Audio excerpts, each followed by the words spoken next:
What's up, family? It's your good sis Kim Jones, and happy Sunday. We have made it to day 5 of Wisdom Walk, and I just want to say thank you. Thank you for viewing. Thank you for commenting. Thank you for going on this journey with me. Thank you for sharing your thoughts. Everything that you're doing is keeping me consistent and keeping me here and keeping me in my word. I want to let you know that if you didn't know that, I do not pre-read this stuff. Like, I don't come with a plan. I don't come with points. None of that. So if I'm sounding a little scrambled and in my thoughts about some things, it's because I'm reading it for the first time with you all, and I'm putting it all together right here, right now. So thank you, and I'm not editing it out as much. So what you see is what you get, and this is me, imperfect, working through it and being obedient, and that's all I want. That's all I want, and to gain some wisdom, and to not continue to make the same mistakes and do the same thing over and over again, just in a cycle of repeated mistakes and bad decision making. So before we get started, you know what I want to know. I want to know, how are you doing today? It's Sunday. Did you go to church? Did you? This is the question that I want to know. I want to know how you're doing. I want to know how is your mental health? Did you go to church? What church do you go to? Because I'm looking for a church home, so I'm visiting around the Chicagoland area. Please let me know what church you go to, and also, how did God show up for you today? On this day, how did he show up for you? Please let me know. I want to know. I'm all, can't be all ears, but I'm all in to read what you have going on. Okay? We in this together, is what I want you to know. You are helping me, and if I'm helping you in any way, then we are blessing each other. And that's what the friendship, and that's what this YouTube channel is all about, being real about where we are and the community. So I want to let y'all know how I'm doing. Of course, I am doing good, but last night, I had a hard lesson in forgiveness and just letting things go. So as I was recording yesterday, I was getting a lot of disturbances from people. It's like the minute I got down and I started to try to feel and get in the zone. If you watch Proverbs 4, I could never really like get into my zone real well, and I couldn't like get my thoughts together because it was always a sound of somebody walking or coming through the space. So I'm like, okay.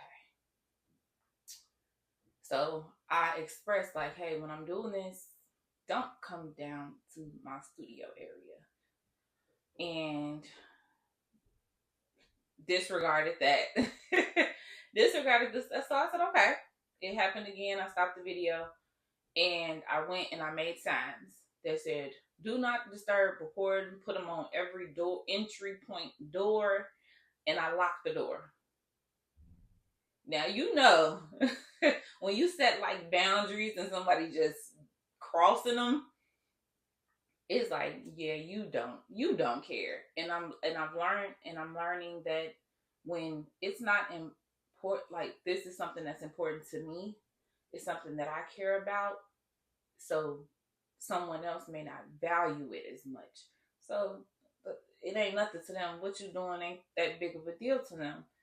So I felt in that moment that I was being disrespected. And that's the last thing. Like, I immediately jumped to disrespect.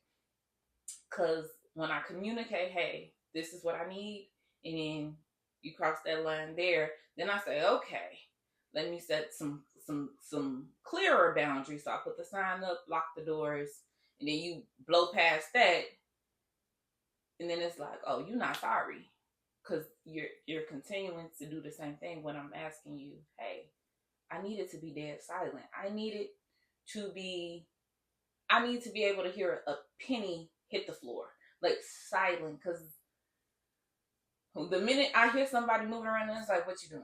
Like, I've already locked the doors. Like, the space is occupied right now. What are you doing? And that really got to me. So I had to take a moment. So that was the first disturbance of the day. I had to take a moment and I had to sit with, like, forgiving. Now, I'm fine today. Today on this Sunday, I'm good. I prayed on it and I gave it to God. And I asked for forgiveness if I handled anything wrong. Because sometimes in a moment when your emotions are high, my emotions was high. Because when I feel like you're disrespecting me, I feel like you don't care about me. I just jump right to the extremes of things. And that bothered me a lot. So I was there and I had to feel all the feelings, but I gave it to God and I left it there. So today I'm good. But then also, so I had disturbances, but then I also had technical difficulties. Like, yesterday was the hardest. When I say the hardest in, like, editing, the hardest in transferring things over, the hardest day of uploading. I didn't get Proverbs 4 uploading until like 2, 3 probably in the morning. And by that time I was asleep. Like, I tapped out. I wanted to get up and go to 9:30 service and didn't make it. So now I'm upset because now I got to go to the noon service, but I'm going.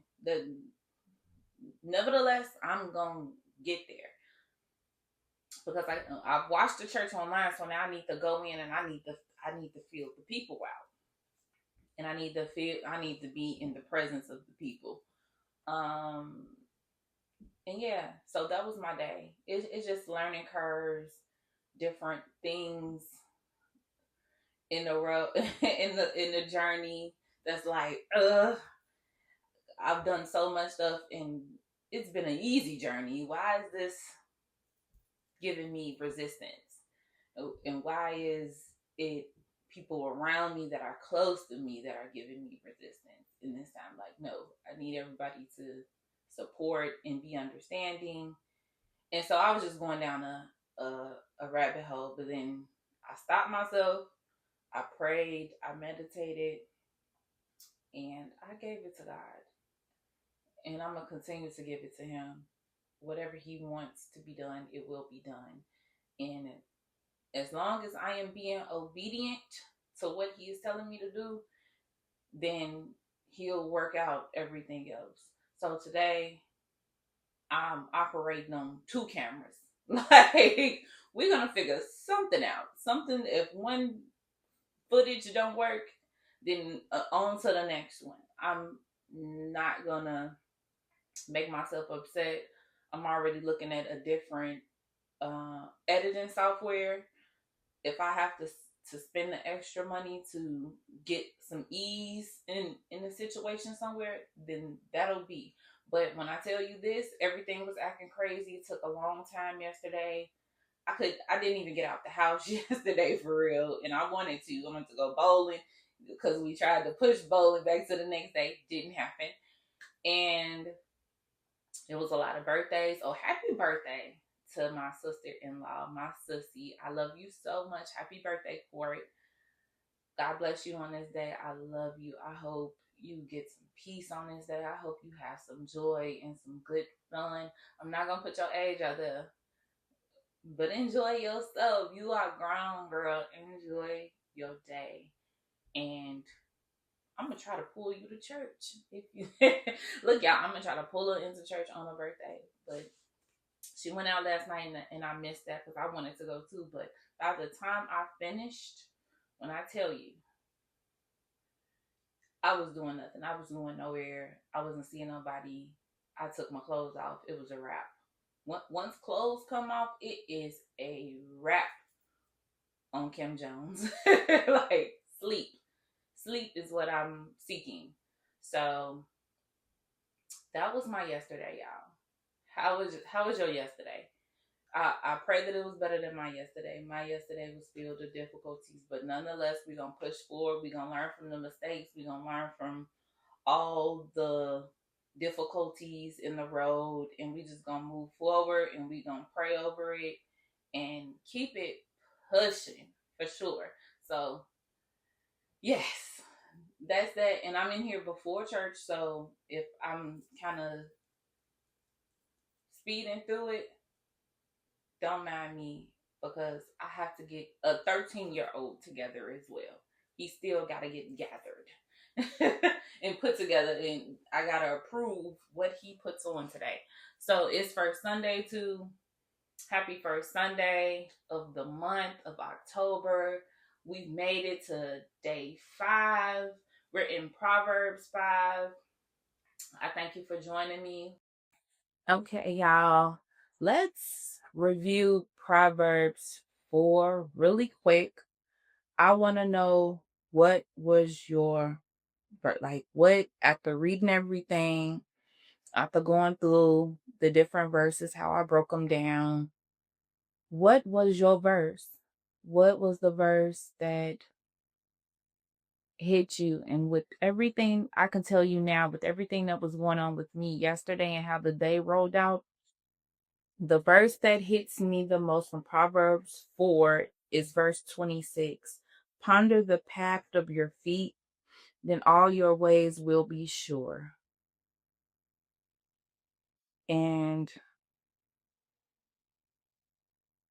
when I think about just pondering, I feel like it's not stressing over, it's not overthinking, but giving a clear understanding to where your feet are and to be present where your feet are. Ponder the path of your feet. And we all have choices. And yesterday I had a choice to just say forget it and not push forward. I really could have said forget it and just went bowling. And posted the video when I posted the video. Hold on, y'all. My son is calling me. And let's go back. So Proverbs 4:26, verse 26, ponder the path of your feet. Then all your ways will be sure. I left off at just being present where you are and having a choice. And my choice yesterday was, I could have went off. I could have went off on the rails. And I did. I almost did for a quick second, like, but I brought myself back and I said, Lord, help me. Because I didn't even pray for the person that was like not understanding the importance of why I'm doing what I'm doing. I prayed for me to have patience, and I prayed and I pray that I continue to have patience and understanding, and knowing that everybody just don't value the same things. And I wanted to go off, then I had to remember that if I am walking like Christ and wanting to be like Christ, what would Jesus do? He wouldn't go off. He wouldn't go off, but he will be understanding, and he'll have grace, and he'll have love. And he would, of course, man, Jesus is gonna say some things, but he never said it in disrespect. So I had to catch myself, because if I couldn't say anything that could in that moment show me to be walking as Jesus, then I just be quiet, because whatever I'm saying is gonna hurt your feelings.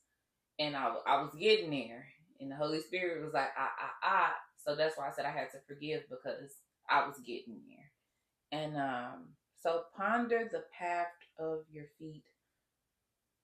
Be present in where you are now. Look at your choices. Look at the outcome. Look at your heart. Yeah, my feelings was hurt, but It didn't stop nothing, but it could have. I could have went off and said, in the minute I sat down and the technical difficulties started to happen, the editing software wasn't cooperating with me. The storage space on my laptop was going crazy. My iCloud storage was doing whatever it wanted to do. I'm trying to transfer things over, and it was just taking a longer time than what I expected. And I was ready to pop off. I could have simply just said, you know what, I'm not going to do this today. I'm not going to handle it, or whatever the case may be. I'll do it tomorrow. And then Sunday comes and I'm shooting Proverbs 5, and now I still have to edit Proverb 4, and then I would have got to a spot where it's like, I'm not doing this no more. So I didn't think about all that in the moment, but I just knew that I wasn't going to let Proverbs 4 not get uploaded. And though it did get uploaded October 5th at 2-3 in the morning, I got it done before I went to sleep. I got it done before I closed my eyes. I didn't give up. I pressed forward and I pondered the path of my feet, and your ways will be sure. Your ways will be sure.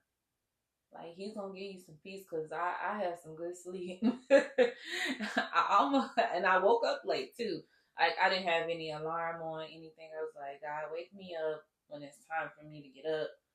And sure enough, I woke up. I went used the restroom. I looked at the time, and I was like, can I go back to sleep? And I lay back, like, it was the question of, can I go back to sleep? And it's like, yes. And I went back to sleep, and then I woke up at 8:00 and thought I was gonna catch 28:19, but I forget that their 8:00 is my 7:00. So I'm thinking they start at 7:30. I don't know where I get 7:30. 7:30 is the time I need to hop in, for real, at the latest, if I want to catch the sermon at least. Because then by that time I done missed the worship part if it's 7:30. So at least I can get the sermon. And I end up hopping in at 8:00. And I'm pretty much missed everything. So I'll be watching it later. But yeah, y'all. What verse did it for you?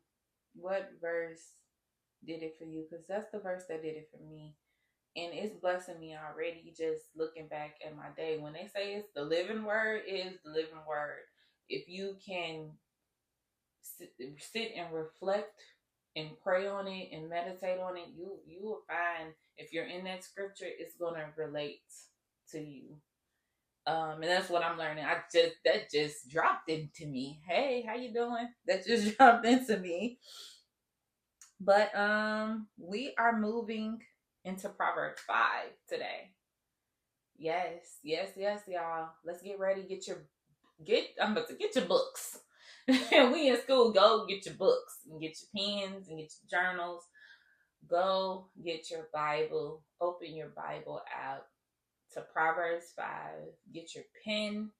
I got my highlighter ready. And let's go. Ooh, it says warning against adultery.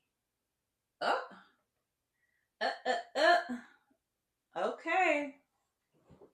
Okay, this is the theme of chapter 5, the warning against adultery. And okay, y'all ready? Let's go. Verse 1. My son, be attentive to my wisdom, incline your ear to my understanding, that you may keep discretion, and your lips may guard knowledge. For the lips of a forbidden woman drip honey, and her speech is smoother than oil, but in the end she is bitter as wormwood, sharp as a two-edged sword. Her feet go down to death. Her steps follow the path to Sheol. She does not ponder the path of her life. Her ways wander and she does not know it. Okay? Ooh, that one jumped in and jumped in hard. It's gonna hit you, ladies. Woo wee! If you, ladies, if you reading this and it, dang, what did I do? What did I do? Are you, first off, what does adultery mean? I feel like I have the wrong understanding of what adultery means. Let's go ahead. If you know me, you know that I have the dictionary app right next to my Bible app, and I am going to figure it out because if I think adultery is just like sleeping with somebody that's married, because sexual immorality is like you're just promiscuous and you just sleeping with whomever you want to sleep with. But is adultery sleeping with someone who is married? And of course, the technical difficulties, but nonetheless, we just gonna move on to the next thing. You know what? It's not gonna bother me. Next, onto the next app. If you don't want to corroborate a dictionary app, it's okay. Because I got Google. I got a Safari. Okay. And we're going to put in adultery. Because I just want to be clear on what does it mean? I hear people talk about adultery all the time. And is that just sleeping with voluntary sexual intercourse between a married person and a person who is not his or her spouse? Okay, so yeah, you having sex with somebody that's married. Whew. Okay, warning against adultery. Don't be sleeping with nobody else's husband. Don't be sleeping with nobody else's wife. You got to have a whole section in Proverbs about it because it was going on then. 2,000 years ago, it's going on now. It's something that's just been going on. People are attracted to who they are attracted to and don't have any discipline to say hold steady. So the father is talking to the son.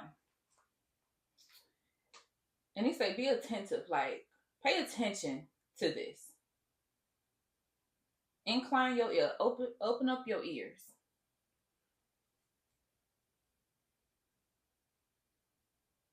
Keep discretion. Okay?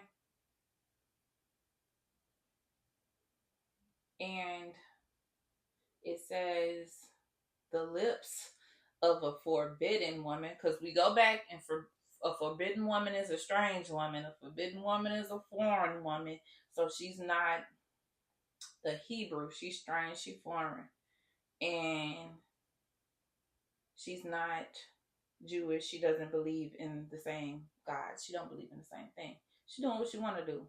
Woman drip honey, so she fine. The lips of this forbidden woman drip honey. So she's sweet, she fine, she look good, and her speech is smoother than oil. Okay. Her speech. She got that, let's just put it into today. She got that witty banter. She got that kind of femininity and that kind of way to her that draws a man in. For sure. So she is fine and she can talk a good game. She could talk the talk with you. She can keep you intrigued. She can keep you hanging on. She can be witty and be fun and be sexy and all the things. Cause her speech is smooth. Like she can talk that talk. But it says at the end, verse 4, at the end, she is bitter as wormwood. Now, I don't even know what wormwood is, and I'm not looking it up. But why are you eating it? That's the only how you know it's something bitter. Why are you eating wormwood? I'm good on that. But she's bitter because at the end, it comes to an end when you see somebody's true character. If I haven't been, let me not act like I haven't been the forbidden woman at some point in my life, I've been that forbidden woman. You know, sweet, honey, cute, okay. But then can play the game. That's because I read some real wild books on just what is it? It's like weaponizing femininity, and don't read them books. And I'm not gonna tell you what books they are so you can go read them. But obviously, they really work. It really works. It's like dark femininity, manipulation at the most part. So she's a manipulator and she's not being herself.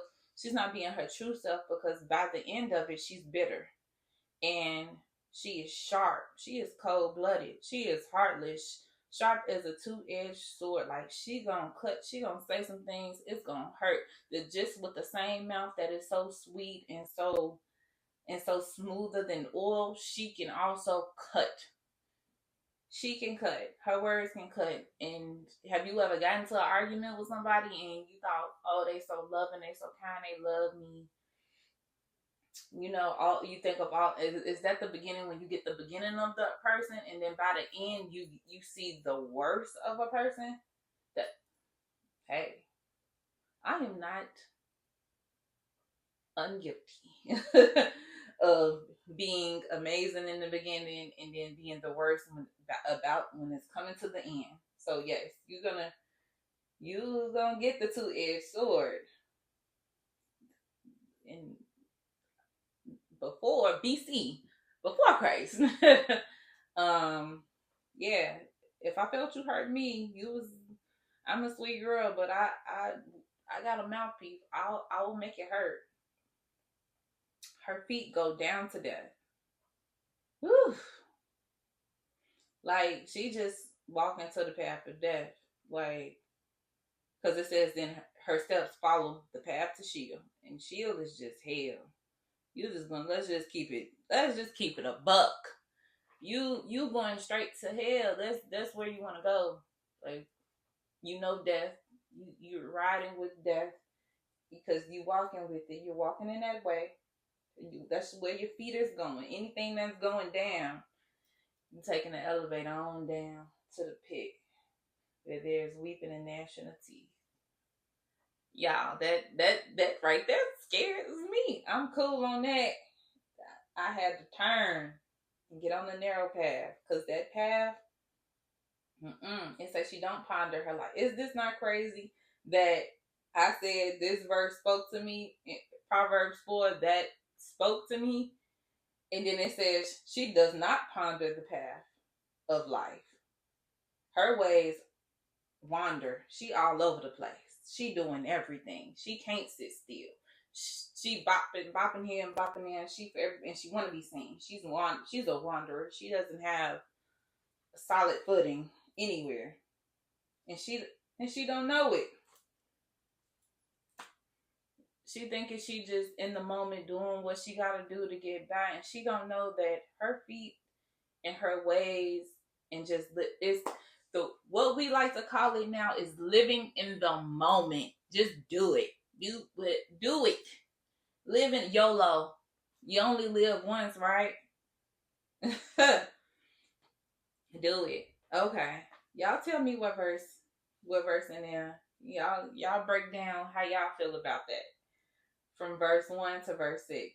But we are moving on because baby, I will sit there. Don't be the forbidden woman. At the end of the day, that's wisdom from a father to his son. But from good sis to sis, don't be the forbidden woman. Because her path leads. Don't be the woman that's in between a man and don't be the woman who's in between a man and a wife. Even if they separated, anything like that. Don't be that woman. Because you're the foreign woman. You're the forbidden. Don't step. It's saying warning against adultery. Don't you step. Fellas, don't you step out on your wife. Okay. Okay, we are picking up in verse 7. And now, O sons, listen to me, and do not depart from the words of my mouth. Keep your way far from her, and do not go near the door of her house, lest you give your honor to others and your years to the merciless, lest strangers take their fill of your strength, and your labors go to the house of a foreigner. And at the end of your life, you groan, when your flesh and body are consumed, and you say, how I hated discipline, and my heart despised reproof. I did not listen to the voice of my teachers or incline my ear to my instructors. I am at the brink of utter ruin in the assembled congregation. Hmm. That was verse 7 through 14. Y'all let me know what y'all think. But that one was, don't, pretty much that's the warning right there. Hey, don't go to her. Don't follow her. Don't go to her home. Don't be enticed by her. Make don't even make the idea. And that's for me too. Like, sweetheart, don't get the idea of your head of a married man or a forbidden man, and I'm married, to start building, because it starts in the imagination. Ooh, they fine. Then you start imagining things with them, and it's like, no, no, no, no, no, no, no. Pump your brakes, because you're going down a terrible path. You're going down a path. So stop. And he's telling you, the father is telling his son, you're going to give your honor away. You're going to give your years to the merciless, because this woman is only here to ruin you.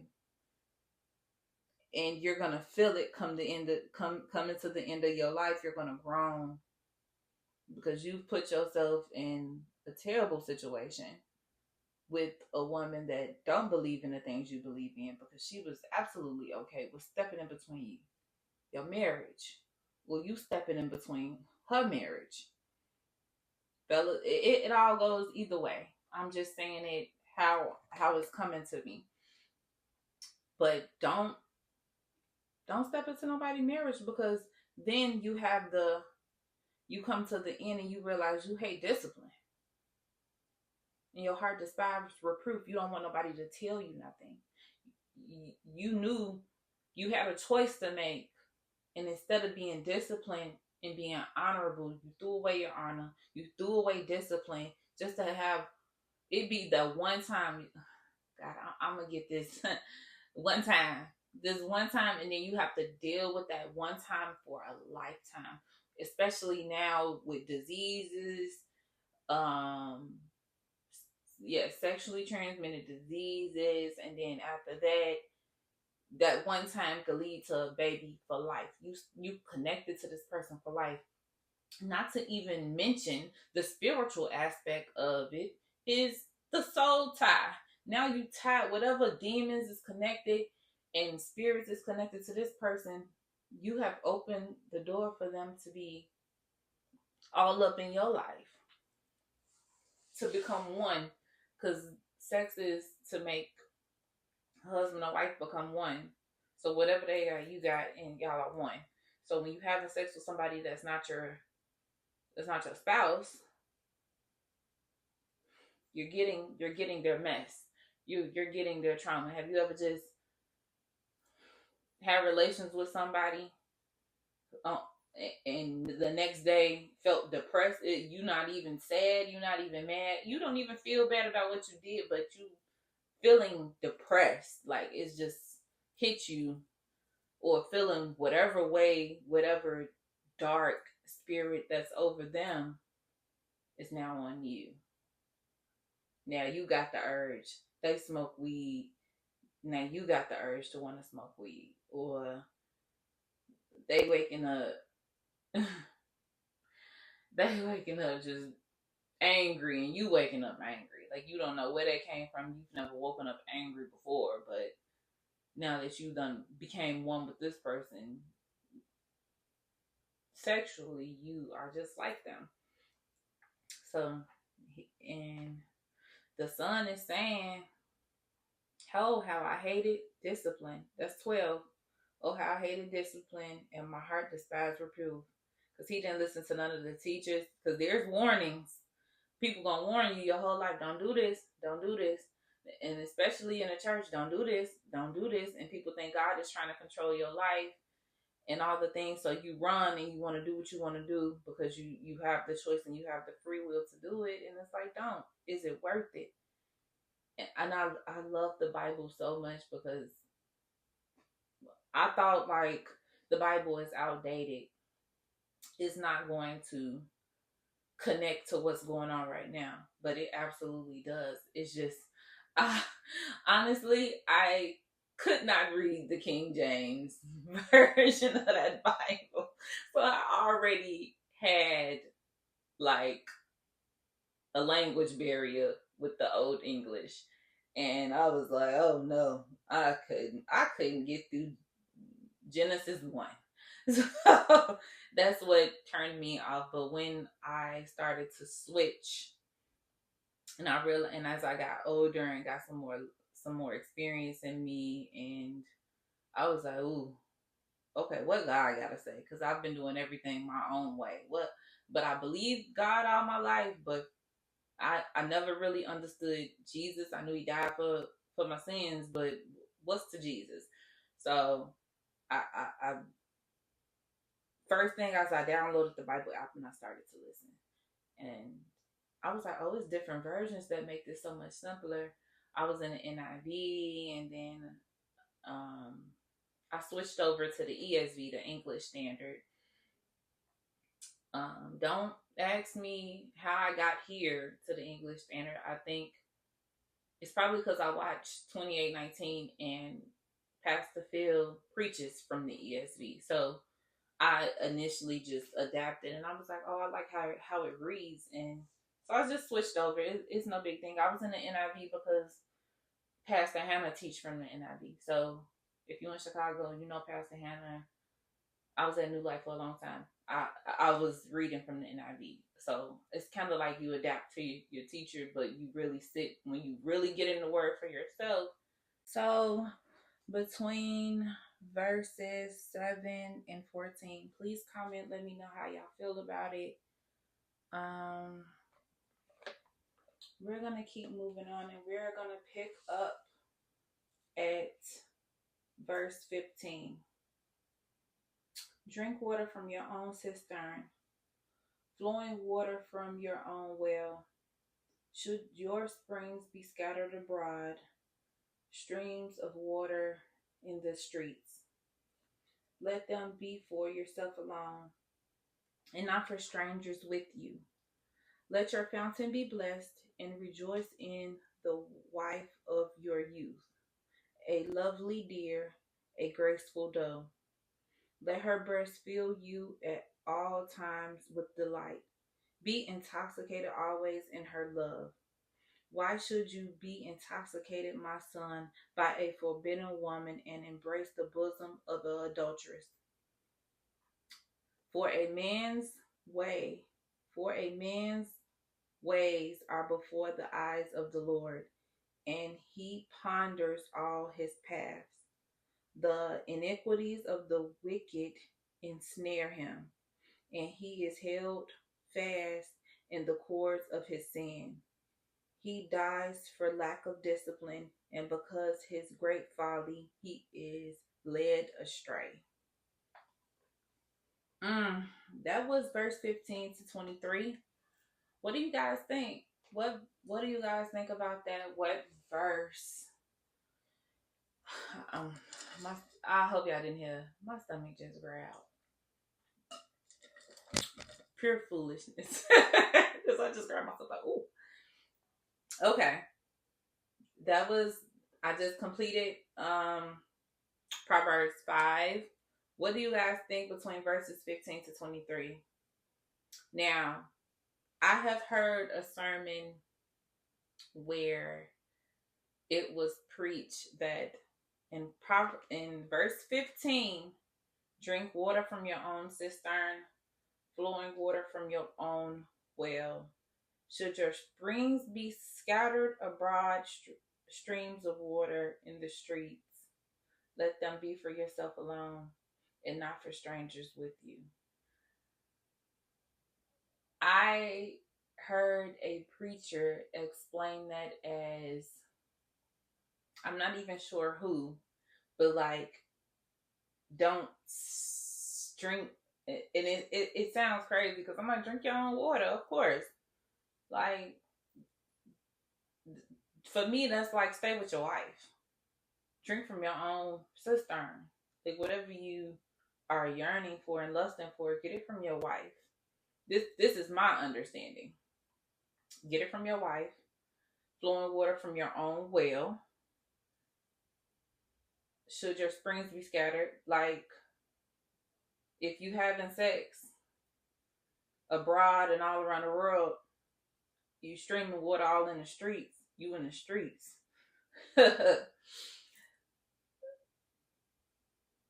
He's saying, let that be for yourself alone, and don't spread it with strangers. Don't share your don't spread your water with strangers. And the preacher said, don't share your semen with forbidden women. And I said, what? How did you get that? But as you read it, it's like, okay, that's how you got to that.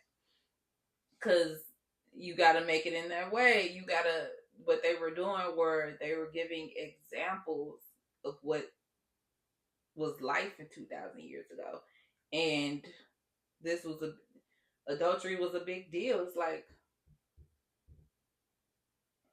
let them be for yourself. Like, let your springs of water be for yourself, be for your wife, be for your household. Don't share it with strangers. And he was saying that's the semen. Don't share your semen with strangers.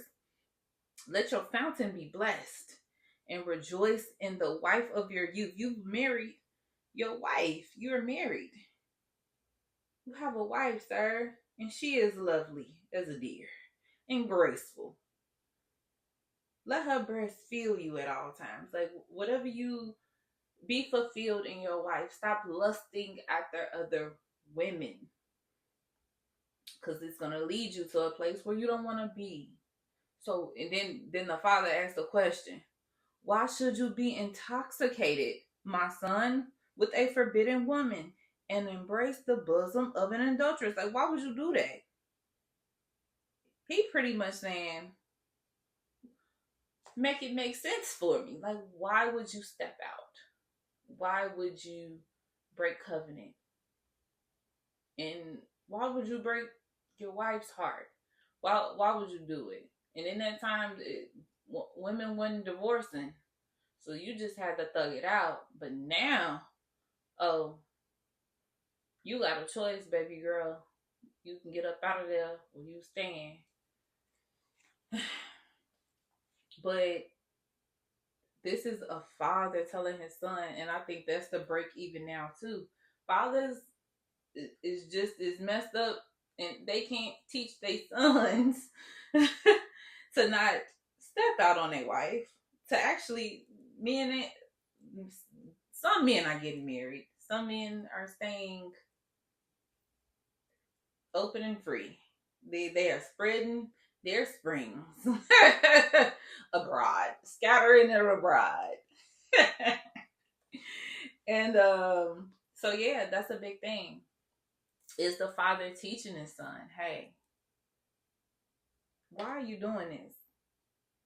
Be with one woman, be with your wife, delight in her, be fulfilled with her. You will be blessed. But once you step out of that and you get intoxicated and lust is taking over, because that's what it is. It's all infatuation and intoxication, because after a while it fades. It's just a new thing with a new person and she's forbidden. Like you said in the beginning of the chapter, her lips drip honey, her speech is smoother than oil, she's beautiful. She can talk that talk with you. She's engaging you. She's, hyping you up and everything, supporting you in a way and turning you on and intriguing you in all these different ways. But it's like, take that home. Teach your wife some things.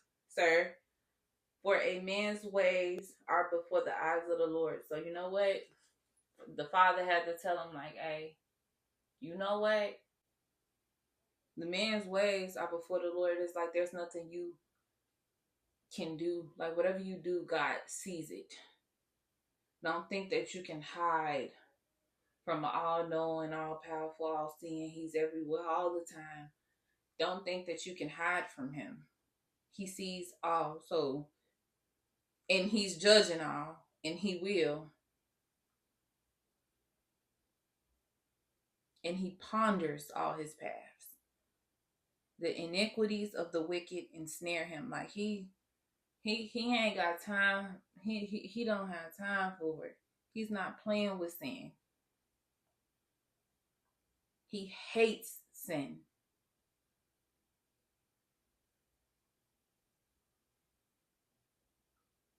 And a man dies for lack of discipline. And because of his great folly, he is led astray.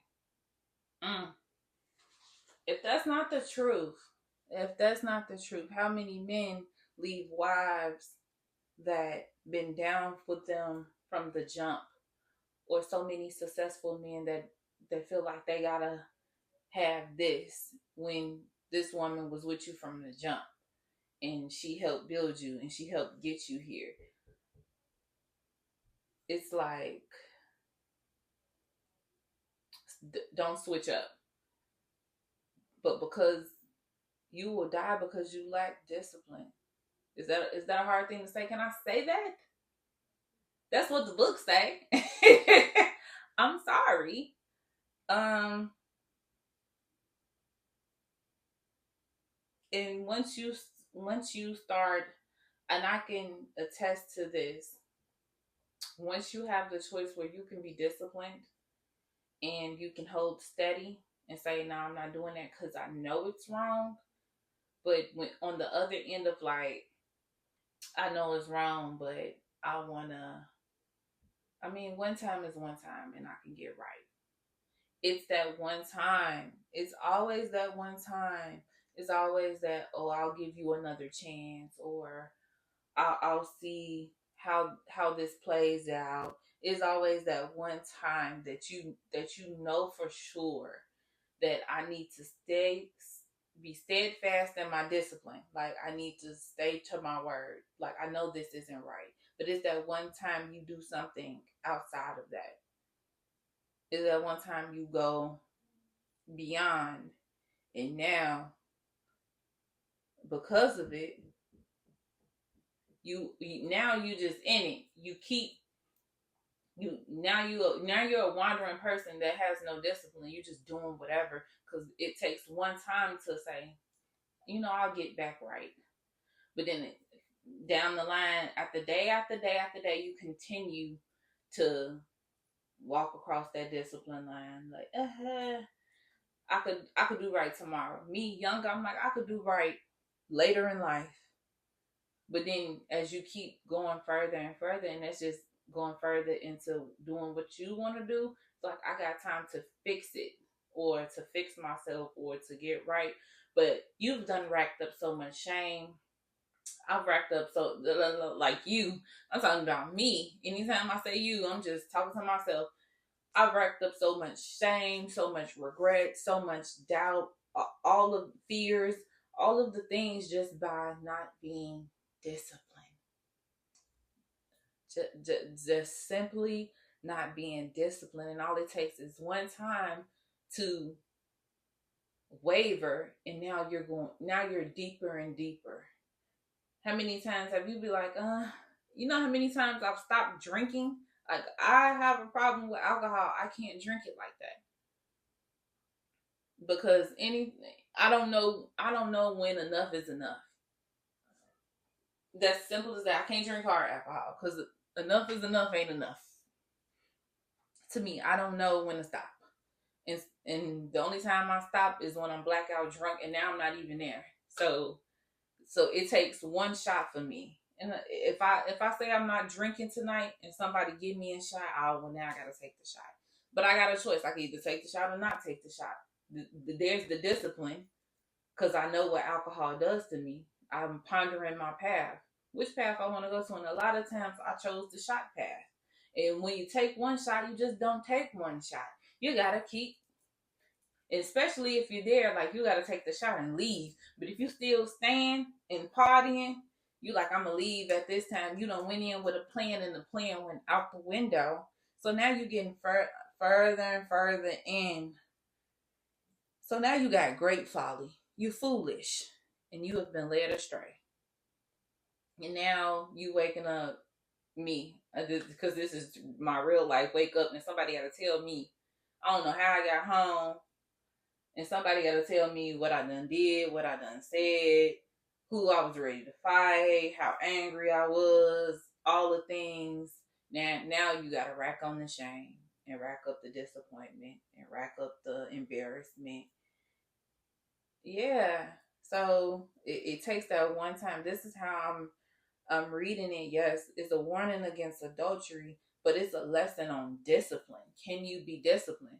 Can you put your flesh on the cross and say, yeah, it looks nice, that's what you want, you're lusting after it, but can you put it to death to say, you know what, it's not the best thing for me.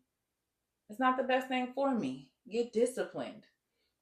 Stand on your business. Stand on your commitment. This is about adultery, but it applies full all the way around. Stand on your business, stand on your word, stand on your commitment. That's how I'm taking it. Y'all, put your favorite verse in the comment, please. Put the verse in there that is speaking to you, that is smacking you, that is smacking your soul and your spirit right now.